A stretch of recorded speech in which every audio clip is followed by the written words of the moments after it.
Hello, London. I'm Katrena Friel from Refresh Your Thinking in Sydney, Australia. It is my absolute honour to be here at Practically Perfect PA Virtual Summit. I'm very excited to be involved and I can't wait to get started. So we're going to go through my 7 secrets to refreshing success so that you can refresh your career, and we're going to go through the 7 secrets so that you can get a piece of paper, write down each secret as they're revealed, and then you can give yourself a rating out of 10 for each one. So at the end we'll do a gap analysis and see how you're tracking and what your gaps are so that we can make improvements over the next 90 days. So every 90 days you should review these 7 things and see how you're tracking and how the dial is moving upwards and reducing your gap. So I'm going to go through the first secret, and that is the idea that we have levels of engagement at work. So if you think about it, a high level of engagement at work would mean that you have the eye of the owner. The eye of the owner is someone that is really engaged at work. They're highly productive, they're really proactive, they've got a lot of enthusiasm for the industry, for the company, and for their role. And at the other end of the scale, you've got the fat cat mentality. These people are disengaged in the business. And what that means is they're not very enthusiastic about the industry, the company, or their role. They tend to have plenty of time to gossip and make sure that everyone else is miserable around them. So they're very influential in that regard. Quite often the eye of the owner people are too busy, too involved in their work to really be able to recruit people and inspire people into the eye of the owner engaged, area of the business, whereas the fat cats can go around all day long and recruit people into their negative mindset. So have a little think about, where do you sit on the scale? If right up here is the eye of the owner and you're a 8, 9 or 9.5 out of 10 engaged in the business, proactive and enthusiastic, right down here is the fat cat mentality. So that will be people that are a 3, a 2, a 1 out of 10 engaged in their role. And clearly the halfway mark is 5 out of 10. So if you're sitting here on the virtual summit, we don't really have to worry about you being 5 or below, because you're proactively here to learn and develop. So for eye of the owner people are very into personal and professional development. So when an opportunity like this virtual summit came up, it was a bit of a no-brainer for them. So already, if you're listening to this, already you're 5, 6, a 7, an 8, a 9, or a 9.5, possibly even a 10 out of 10, totally engaged in the business. So what I want you to do is just think for a second, what rating out of 10 would you give yourself for where you're at with your current role? Now, don't worry if you're not perfect. I think EAs and PAs are often perfectionists. It's perfectionism disease. It's a dis-ease.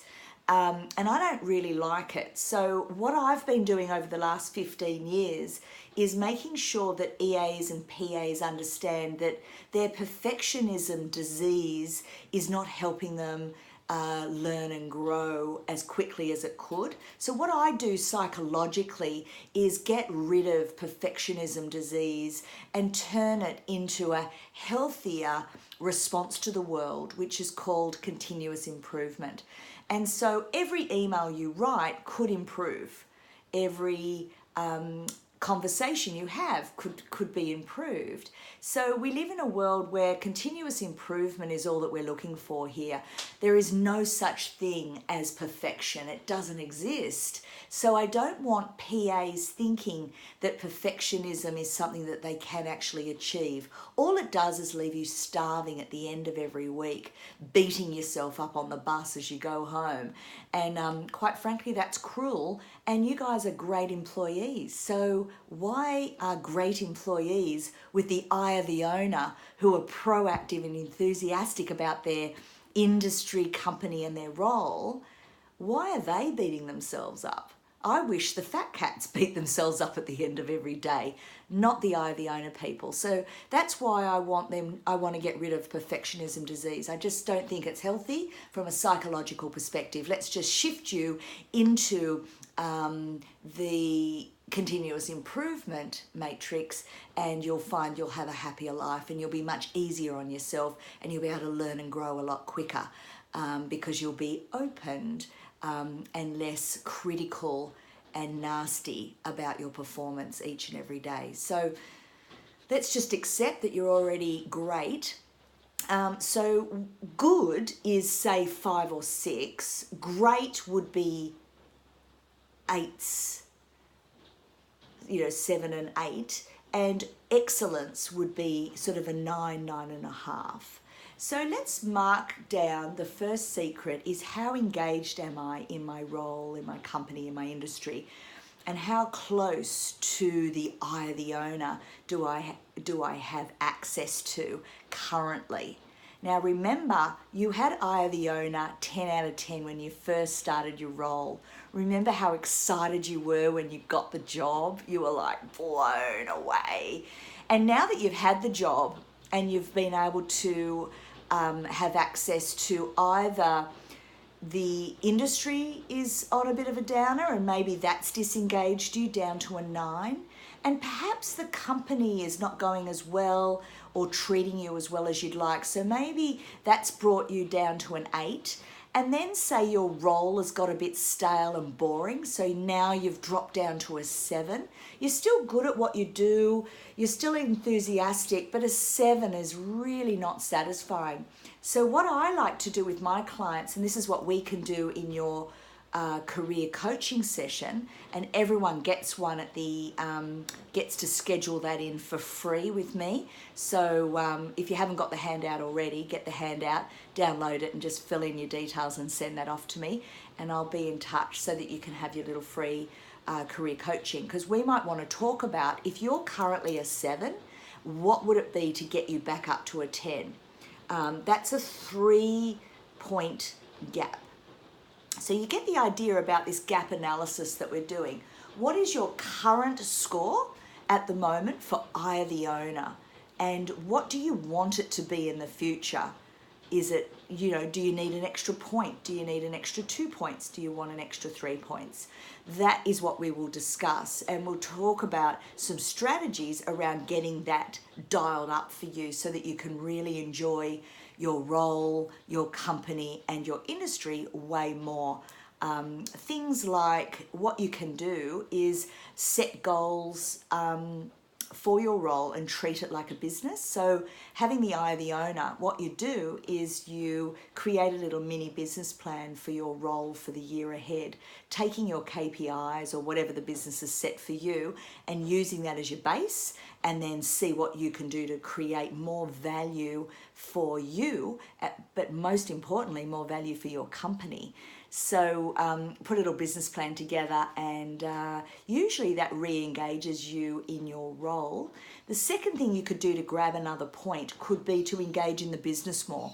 So what projects are going on that your skill set could really utilize? So have a little look around at what are they reviewing. They might be reviewing the training that goes on, and you could be on that committee. They could be reviewing cost savings, and there might be projects to look at how can we make some savings across the business. You could get on one or two of those committees. Depends on the size of your business, but that's just an idea, is to look around the company and see how can you add more value. And the third way of maybe getting some more points is to look around at your industry and see what's going on, not just for the industry that you're in. Let's say you're in banking. You might be in the banking industry. That may not be an area of interest for you. So what I would like you to look at more so is your industry as a system. So looking at what's going on around the world in, say, the virtual assisting world. One of my clients is the VA Institute. So have a little look at the vainstitute.com.au and have a little look at what's going on in the VA industry. This is a way of future-proofing your career, because as we all know, things are going remote now. Full-time jobs may or may not exist as they do today in the future. So you want to be ready for remote working. You may already be working 1 or 2 days a week from home and experiencing what that's like. And just have a little look around at your industry, what's happening in other parts of the world for EAs and PAs. In Australia, for example, we've got so many amazing companies doing amazing conferences and workshops, and I've been a part of training EAs and PAs for over 15 years. It's not actually 15 years, it's more, but I thought I'd just cap it at the 15-year mark, because it just says I've been around for a while, and there is no one else in this world that has probably trained more EAs and PAs than me. So I've seen all the different opportunities for EAs and PAs, both here and overseas, and it's amazing what's out there. And this virtual summit is just incredible. As you can see, virtual summits are becoming more and more popular. So are you across that? That's how some people learn these days. It's the only access they have to training, because either they can't get out of the office, or the company won't pay, or the person like you are not willing to invest in themselves.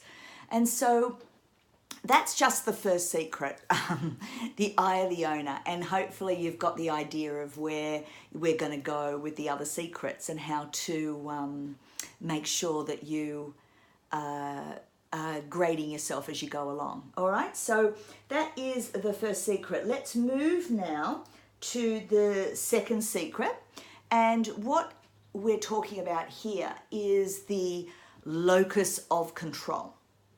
So if you imagine 3 circles, the circle in the middle is what you can control, your field of what you can control. And essentially all you can control is yourself. That's it.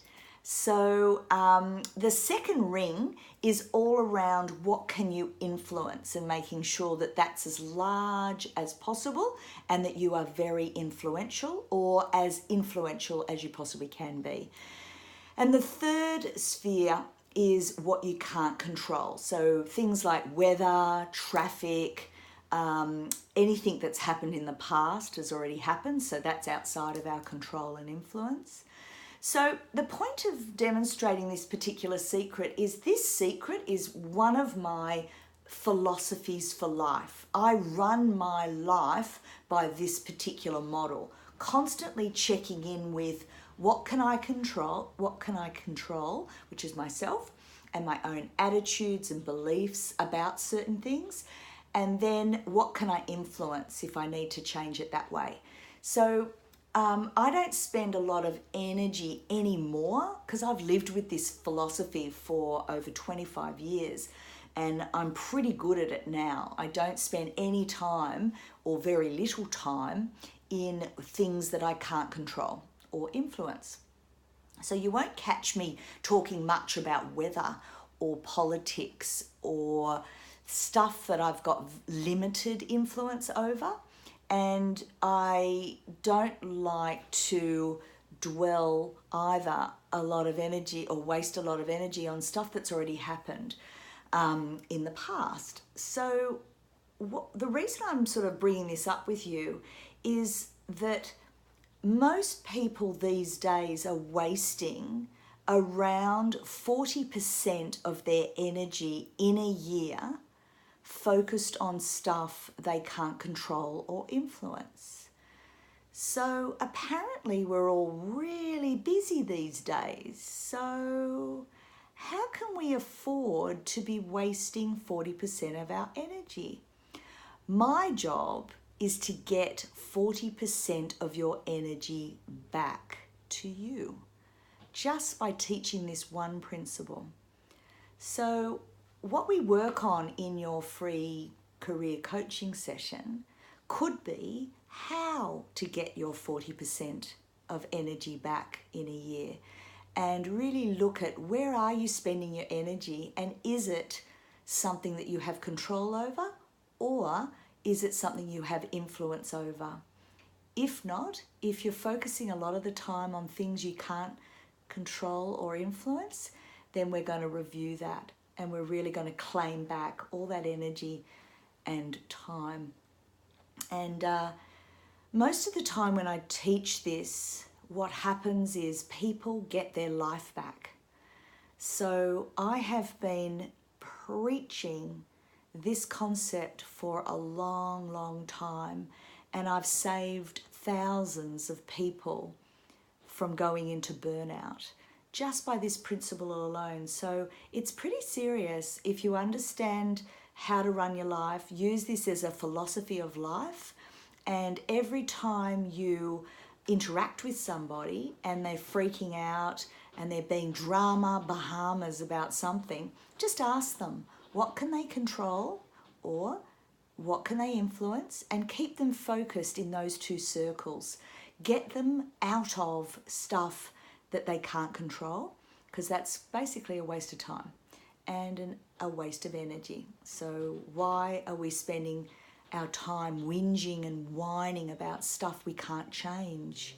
I don't understand. And if we are so busy being busy, and EAs and PAs particularly are looking at helping and supporting really busy executives, they too need help with this particular philosophy.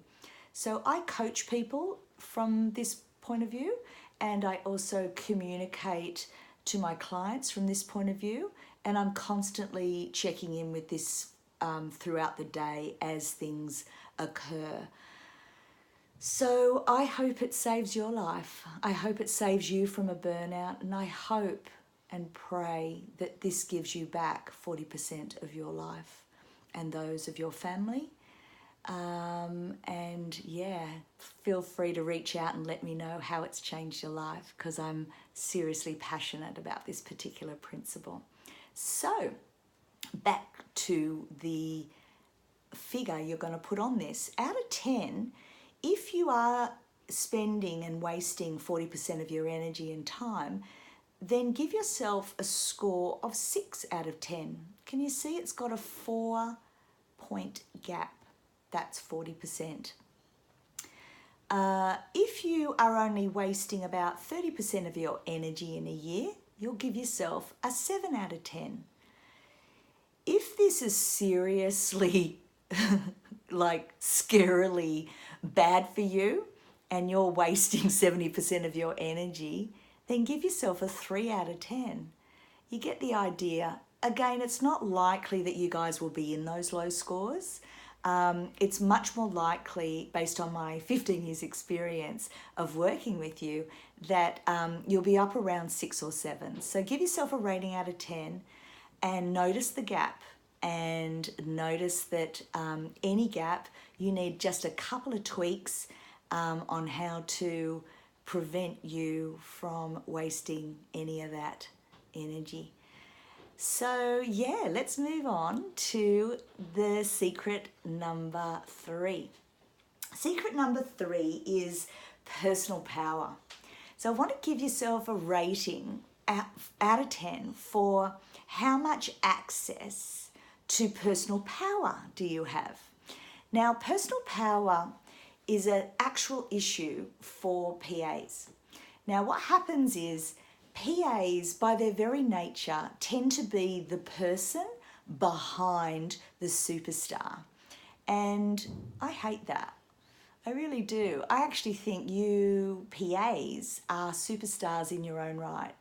And how I like to look at it is that you are the right hand and the executive is the left hand, and together you are one. And that strategic partnership, that bringing together of two worlds, makes you both whole. And it takes, I believe, a lot of personal power to turn the role from sometimes, and for some people, it's a submissive, supportive, administrative role. Now, there's nothing wrong with being administrative support, nothing wrong with being in a supportive type role. Nothing's wrong with any of that. But if you're doing it from a place of no personal power, then the relationship you have with your executive will be uneven. You won't be equals. And what I've been trying to teach over the last, few decades is that this role is just as important as the executive's role. It's just you're doing and providing different yin and yang skills. So having a PA is quite luxurious these days.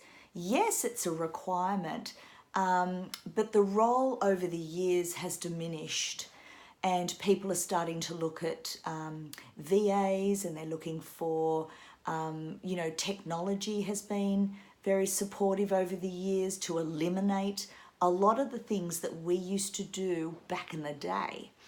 So what that means is we need to lift our personal power. And if we lift our personal power, we will automatically see more of where we can add unique and special value to our roles, the company, the executive, and the industry as a whole.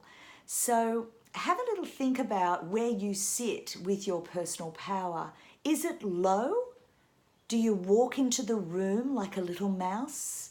Do you walk around saying sorry, sorry, sorry, sorry, sorry all the time? That is an indicator that you've got low personal power.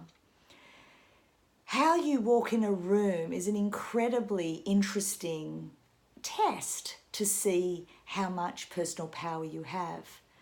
If you walk into the room unapologetic, take your seat quietly with no distractions, sit down, open up your book and get going, then that is an indicator that you're owning the space around you. You're owning your place at the table. You are owning your place within the meeting that you're attending. And that requires personal power.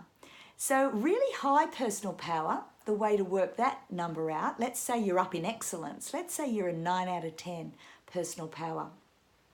What that will mean is you're actually able to speak up and speak out in meetings elegantly, sophisticatedly, on point, and really own what you say and be able to argue it or defend it in a really elegant fashion. So if you're not a 9, and you're only a 6 or a 7 in personal power, that's okay. You've got a gap. Let's discuss it at the free career coaching session. So we can talk about some things that we can work on to help you get that point up and get you into excellence around personal power. So I won't labour that point any further. I think it's very important to note that personal power is the way you hold yourself and how you own the space around you. And the more access to that personal power you have, the more confident you are, the more appealing and attractive you are as an employee, and the more charismatic you'll be as a leader within your role, a leader within your team, a leader within your department, company, and so on. So let's move on to the next secret, which is emotional intelligence. Now, Emotional intelligence has been around and discussed in business for about 30 years now. It was a massive breakthrough when it first appeared, and there's an incredible book called Emotional Intelligence, and I think they've updated it now and it's called Emotional Intelligence 2.0, so maybe look out for the most up-to-date version and have a little read, because I think where PAs have gone wrong is that all the executives are studying emotional intelligence within their master's degrees, within their leadership management training, they're talking about it in their executive coaching, and whatever they're learning, PAs should be learning too. So I've always kept emotional intelligence in my leadership program for PAs, because if they're learning it, then why aren't we? So have a think about emotional intelligence, and have you come across it before? That's one question. The other thing to think about is have you been to a course on emotional intelligence before, or over the last 10 years, 20 years, whatever? And if you haven't, and this is a new concept, well, you're going to be blown away. One of the things I can do for you is, if you just simply email me, I'll send you a free emotional intelligence quiz, and you'll be able to zip through it and check in with what emotional intelligence is in detail, and you'll be able to get a bit of a scorecard as to how you are sitting with it. But let's do a very quick little overview of what it is. First of all, at the highest level, it is two things. How self-aware are you? That's half of it. And do you know your impact on others? That's the other half of it. So if you're really self-aware, you tend to be understanding every time you communicate the impact you're having. And if you want to have a good impact, then you're self-aware enough to know what approach to take. So emotional intelligence is really those two things, is knowing yourself well enough and how to impact others in exactly the way you want to impact them. Whereas if you're saying sorry for your behaviour yesterday constantly, that means that you have no clue about the impact you're having every single day. In fact, PAs need to be hyper aware of every impact they're having in the hallways every minute of the day. So that's an interesting point. Are we really aware of ourselves and the good, the bad and the ugly? And we're doing something about that, as well as improving so that our impact is exactly the outcomes we're looking for when we're out and about influencing others. So that's it in a nutshell. So I could talk about emotional intelligence for a good few days, but for this, we're just going to spend a couple of minutes on it. So underneath that big concept about self-awareness and your impact on others, there is actually 5 key areas that sit underneath that in the quiz you'll be able to have a quick look at. The first one is self-awareness. The second one is self-regulation. The third one is motivation. The fourth one is empathy. And the fifth one is social skills. So when we talk about emotional intelligence, we're talking about those 5 things. And so if you want to now give yourself a score for how self-aware you are and how good you are at getting the outcomes you want and the impact, you're very aware of the impact you're having, then give yourself a very high score in emotional intelligence. Just so you know, there are 9 intelligences. Emotional intelligence is just one of them. And so some people have this as their genius. So anybody that works really well with people and really communicates at an empathic level and has fantastic social skills and is really good with people overall, they're self-motivated, they're good at self-regulating, and they've really looked within and they understand who they are and what makes them tick. These people are highly emotionally intelligent. And guess what? They are the most successful people in the world today. It's not IQ that creates success, it's EQ. So it's really worth exploring. But let's start with your score today. Let's also follow up for the quiz. I'm happy to send it to you. And then when we do our free coaching session together, we can explore it further and look at your quiz results and just see where are we going to have the best impact for improvement. So yeah, interesting stuff, huh? All right, so we're on to now the next secret, which is initiative. So what I want you to do is give yourself a score out of 10 for how much access to initiative you have. Now, initiative is the fire in your belly, your get up and go, your make it happen energy. If you've got plenty of that, then give yourself a really high score, maybe a 7, an 8, or even a 9. And just know that this is huge. This is what we want to hire to. We want to hire people that have high emotional intelligence, but we've always been hiring people that can demonstrate that they've got some initiative. Has everyone worked with those people who have no fire in their belly, no get up and go, no make it happen energy? They're often perceived in the office as really negative Nellies, and they're horrible to be around. They're always the naysayers that say, oh, you can't do that, that won't work. You know the type, right? So anyway, what we want to do, it's very likely that you guys all have very good scores on initiative, so I'm not going to labour the point. I just want to make sure that you're giving yourself a very generous score. Because again, you're here, you're at the virtual summit, nobody made you come, you've proactively done that. Well, all that demonstrates to me is you've got heaps of initiative. You've got the ability to organise yourself the day before so that you could be here today and be present and really absorb and get the most out of your investment, not just of money, but mostly time. So yeah, so give yourself a score out of 10 for initiative.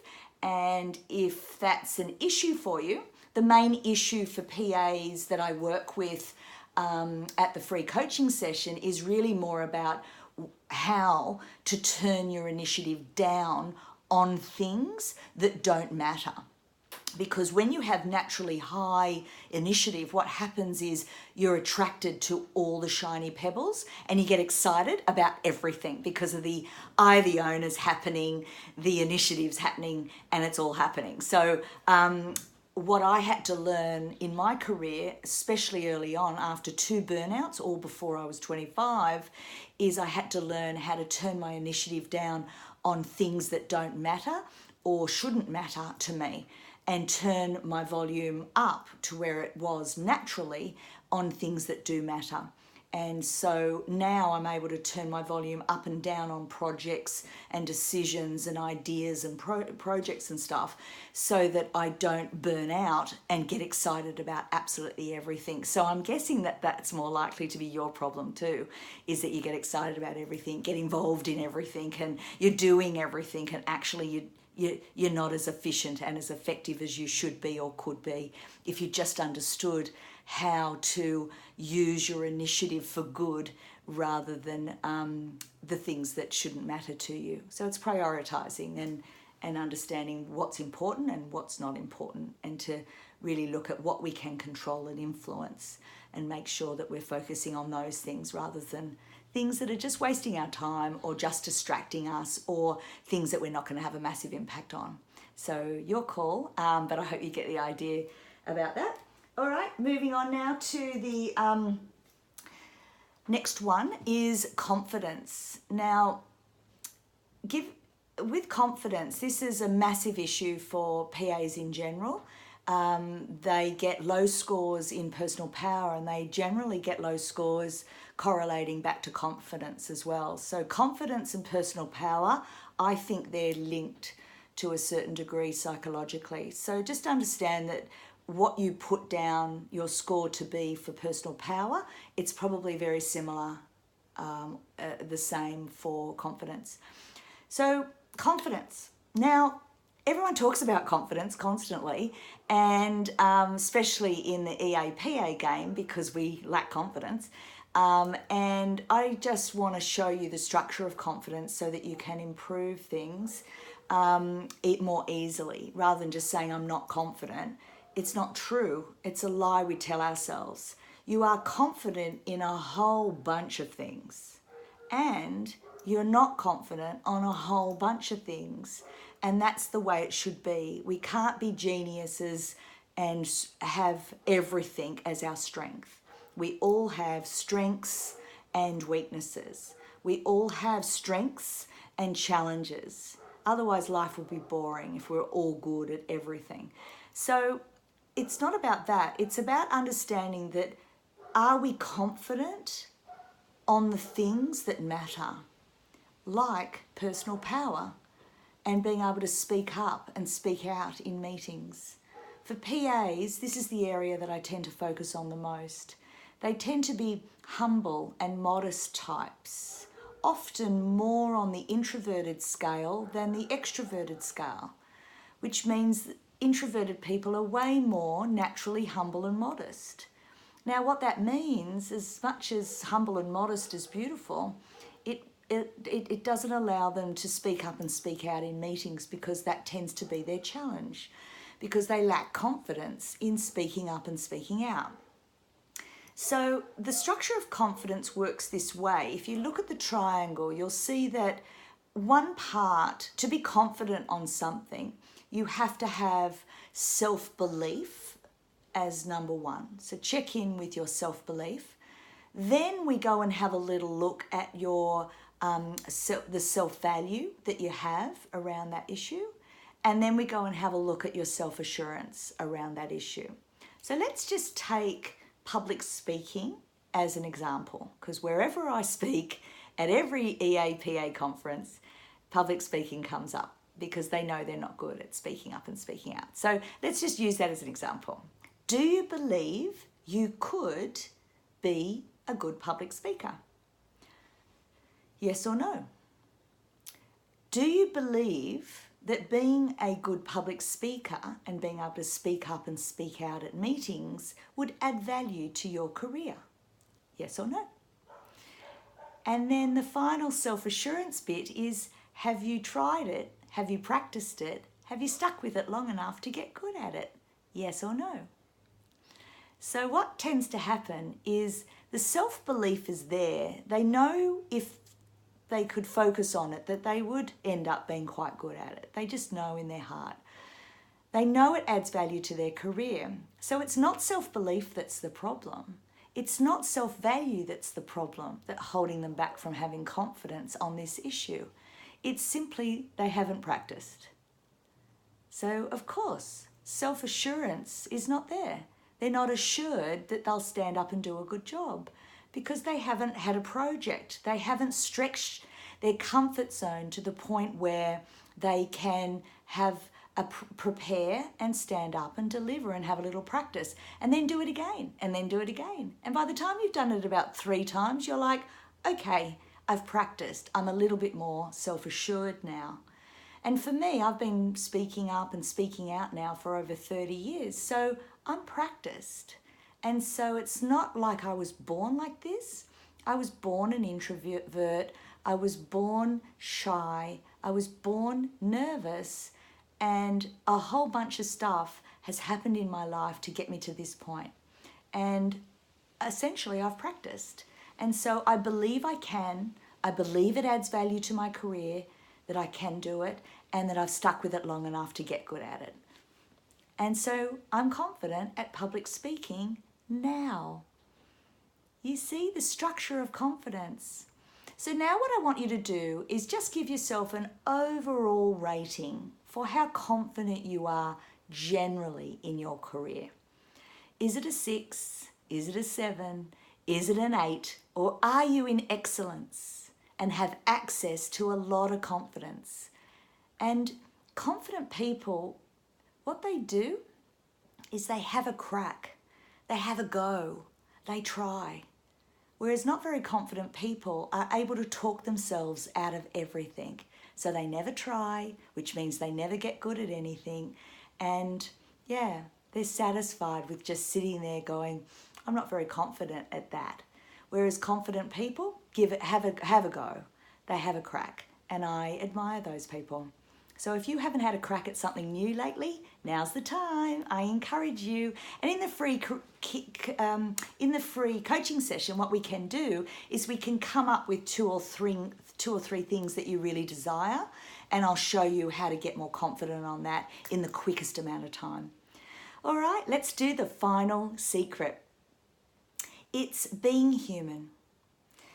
How successful are you at being yourself, being authentic, and revealing the true you?